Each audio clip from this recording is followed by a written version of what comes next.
Longtime Navy head coach Ken Niumatalolo, apologies for mispronunciations, has been ousted as the Navy head coach. So there's a new head man in town. We'll learn his name here in just a second. But this is a Navy team that ever since that spectacular 2019 season has just been kind of down. Could this possibly be the year with a new head coach, some new players, some new players that are going to be getting playing time this year as well? Could this be the year where there are some newcomers coming in that Navy makes a jump in the American Athletic Conference, or is this a team that's still going to struggle to find their footing in a new look American Athletic Conference? What's up, Tailgaters? My name is Tailgate Nate, and welcome to my channel. I'm previewing and predicting all 133 FBS level college football teams this summer. Means I'm doing your favorite teams with subscribe button and ring the bell so you know when that video gets uploaded. But there are more ways than that you can help me support my channel. You're doing one right now by watching the video. You can do more by liking, commenting, sharing, and anything else you're willing and able to do to help me support my channel. I apologize if my voice still sounds a little bad. Again, still very, very congested, as I mentioned earlier in my Rice video today. So, hey, we're continuing with American Athletic predictions, though. We're on to the Navy Midshipmen. Hey, how do we do preview predictions around here? We go through a roster overview and look at who the team lost, who's coming back, and who's coming in through the transfer portal and recruiting class, as well as taking a look at the Midshipmen 2023 football schedule, and we'll give it a game-by-game preview and prediction. So without further ado, let's talk Navy football here in 2023. Again, the second Naval Academy we are doing, and again, one of the few teams that runs a form of the triple option offense here in 2023. Let's start out with the quarterback room, as we usually do. Masai Maynor, who was your second leading passer last year, 132 yards passing and a touchdown last season. But again, this is a triple option that we're talking about. He ran the ball 10 times for a grand total of -2 yards. So not a substantial loss in the quarterback room at all, as your primary starter in Tai Lavatai does come back. 787 yards. He did improve his passing total from 2021 and 2022. 5 touchdowns, 3 picks. Did have under 50% completion percentage. You'd like to see him get that up, and was a pretty effective runner. 309 yards, 5 touchdowns last season, granted only 2.9 yards per carry. And then Xavier Arline back as well. He threw 11 passes last season. He was the team's 4th leading rusher, 376 yards and 3 touchdowns from last season. So pretty solid quarterback room. Of course, a lot of people know Tai Lavatai's name. Again, if he can just continue that improvement from where he's been, he'll be a solid option under center for the Midshipmen this year. Running back room, again, this includes guys like running backs, fullbacks, everything of the sort. This is there are people that are gone and people that return as well. In the running back room, of course, Mikael Haywood is going to be gone. Was the team's 2nd leading rusher last year. Did lead the team in yards per carry as well, among guys that had more than 20 carries on the season. Had 6.5 yards per carry, 473 yards. Sadly, no touchdowns for him last season. But Daba Fofana will be that primary guy again this season. 769 yards, 6 touchdowns. Excuse me, again, still congested. 6 touchdowns for him last season. Anton Hall, Amin Hassan will also both come back, as well as Fabian France, Daniel Jones, and numerous others that I could list here with this position grouping. Wide receiver room. The Navy is a team, again, one of the Naval Academy teams that still likes to utilize their wide receivers pretty effectively. Again, they don't get many catches, but they do have a lot of them on hand, more so than their counterparts in Army. Mark Walker and Vincent Terrell are both going to be gone. That was your 2nd and 3rd leading receivers from last year, each of them around 200 yards, throwing a couple touchdowns for each of them there as well. However, your leading receiver in terms of catches, yards, and tied for the team lead with touchdowns as well, Jaden Umbarger does come back, as well as some guys like Nathan Kent, Kamari Williams, and Croy Myers, all of which got catches last year except for Kamari Williams, which is correct. I just had to fact check that. So you do have all those guys coming back. Should all be solid options. Your tight end room, Thomas Scully and DJ Donovan again. Your tight end's more like extra offensive linemen within this Navy program. And speaking of offensive linemen, well, Jamie Romo and Kip Franklin are going to be gone. But again, I will butcher this name. I apologize. Lyrion Mertezi is gone. Joshua Pena and Sam Glover are all gone there from the offensive line as well. So Navy offense, I think it's going to be pretty solid this season.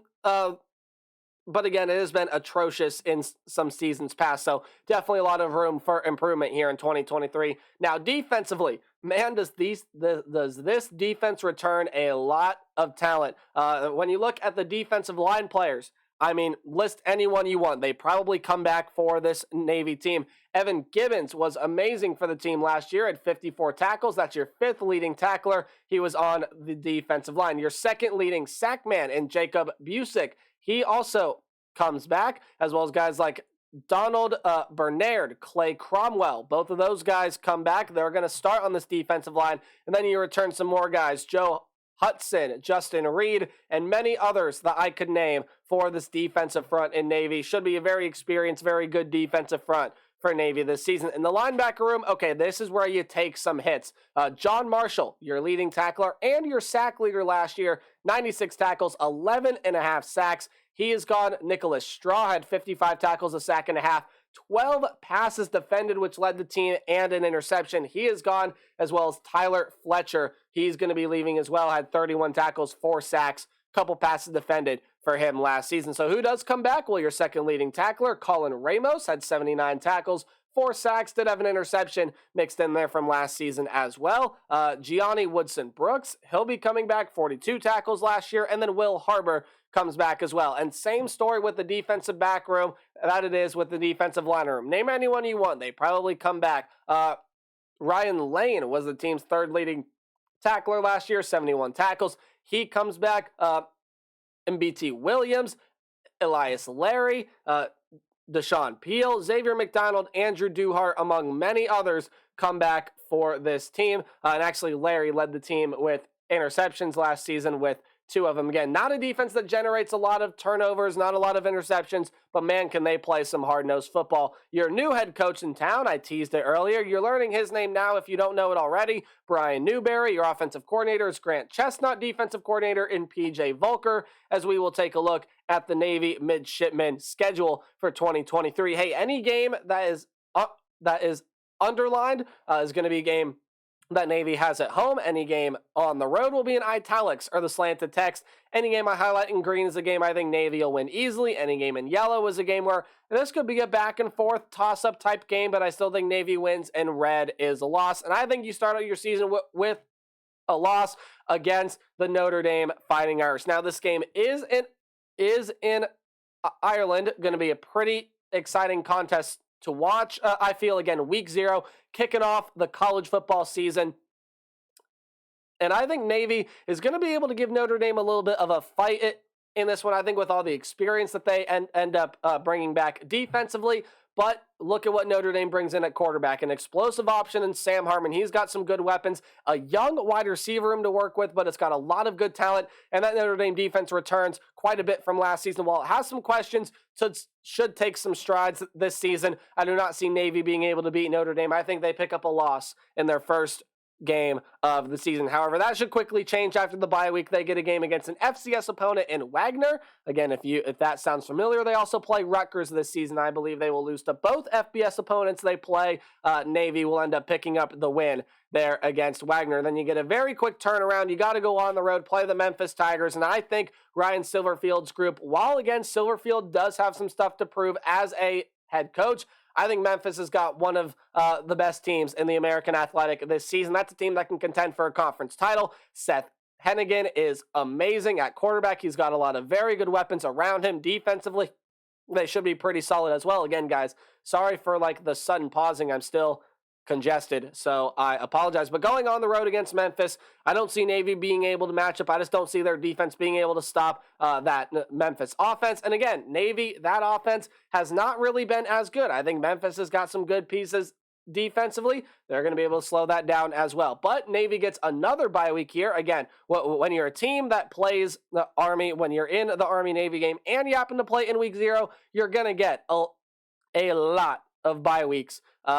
this season. That's what happens with Navy. So you get another bye week here before you have to play South Florida. And while the Bulls are an improving team in the American Athletic Conference, I think they're starting to coop up a lot of very nice talent. I just think that the South Florida has still got a bit to go. I still think they have some strides to make, some things to prove. And Navy, again, I think is a team that with this new head coach in town, I think will also take some strides, especially offensively as well. I think they're going to be able to stay at home, beat South Florida, move to 500 there on the season. But I do happen to think that they turn around the next weekend, lose to North Texas. That's a team whose rushing attack is going to be second to none in the American Athletic. And while I do think that Navy has a lot of nice pieces, especially, of course, we've looked on the defensive line, a lot of experienced pieces that are going to be able to slow down this North Texas attack. I don't know if they can slow it down enough to keep it off the end zone enough for its offense that, again, still has a lot to prove from seasons past. There has been improvement. I need to see more of it. I think North Texas, even with the new head coach, again, Eric Morris, I think is a phenomenal option at head coach. And North Texas, I think, going to be able to beat Navy here. Hand Navy a loss, but what did the Midshipmen do? I think they get right back to 500 again, and they beat Charlotte on the road. Not a team that I project is going to have a very good season at all this year. I just don't think Charlotte has the talent necessary to compete in the American Athletic, their new conference, quite yet. So I see Navy being able to walk in there on the road, be able to win that game. Then you got a game here against Air Force, your fourth straight game here, and I do think you end up taking a loss to the Falcons at home. I think Air Force is a very, very talented team. I think they're one of the best teams in the Mountain West Conference. And again, much like Navy, they're a team that likes to utilize the wide receiver a time or 2 or 10 per game. That's an Air Force team that I also think has a pretty good defense. They got some speed on it. I think they'll be able to outclass Navy and get that win in the Armed Forces Showdown. So then you get another bye week here. Then you got to go on the road and play Temple. And I really do like the Owls last year. I know last summer I was kind of down on the Owls, but this season I'm up on them. If you didn't watch E.J. Warner last year, he's a phenomenal talent at quarterback, has a lot of offensive talent coming back. Granted, the defense and offensive line need to get better, but I think on offensive prowess alone, Temple's going to be able to win this game. I think E.J. Warner is phenomenal. I do expect that defense to take some strides. I think they added a couple of nice pieces. They're getting some good returners back there as well that are coming back to that program. I think Temple's going to end up taking a big jump this season, and I think that Navy will go on the road and lose to Temple. Navy, I do think, is going to win at least one game in the back half of the schedule, and I think they're going to win one game out of their next 2 here. Who it is against UAB or East Carolina, I think they're going to end up winning one, and there are reasons for both. I'm going to make the case for the game against UAB because that is what I have Navy winning. UAB is a team with Trent Dilfer coming in that I'm just not quite buying the head coaching hire yet. He had phenomenal success at the high school level, but that's a lot of inexperience to the college level. What did he do on his coaching staff? Bring in even more inexperience to the college level. And while that is a UAB team that I think has a lot of talent to not be somewhat successful, they kind of have too much talent to not be somewhat successful. You are losing some key pieces offensively for that team. And I think Navy's defense is going to be able to take advantage of that. I think they'll be able to win that game. That being said, I do think they lose to East Carolina. However, they could win that game. East Carolina's got a lot of offensive pieces leaving. When you take a look at East Carolina, quarterback Colton Ahlers, running back Keaton Mitchell, a lot of talent in the wide receiver room, and some good pieces in the secondary. If you want to talk about defense, leave as well. Some good pieces on the defensive line. Leave that team. But I think East Carolina's got all the pieces. I like the next guy up mentality. I think what East Carolina has back there is going to be good enough to be able to beat Navy. That is what I'm predicting. East Carolina gets that win. I do not think Navy is going to go on the road and beat SMU. Just too much speed on that team. Preston Stone coming in has some big shoes to fill with Tanner Mordecai leaving to go to Madison. However, he is one of the higher rated recruits in SMU modern history. I believe one of my commenters let me know about that. So thank you to whoever commented that username, spacing my mind. But on the road there, I don't think you're going to win. And then I also do think you lose to Army as well. Again, Army-Navy game, big deal that this is a series and a game that is always fun to watch. And I think Army's going to be able to get it done this year. I do think they have more talent offensively. I trust their offensive talent more. And while Navy does have a lot of returning pieces on defense, I think Army's going to be able to edge them out this season, which leads me to a record of 4-8 for the Navy Midshipmen. Hey, a team that I think is going to start getting better here pretty soon. A team I think can make a bowl game this year, but I think they fall short this season. Let me know your thoughts on the Midshipmen in the comment section below. And as always, Remember to play hard, but tailgate harder. See you guys in the next video.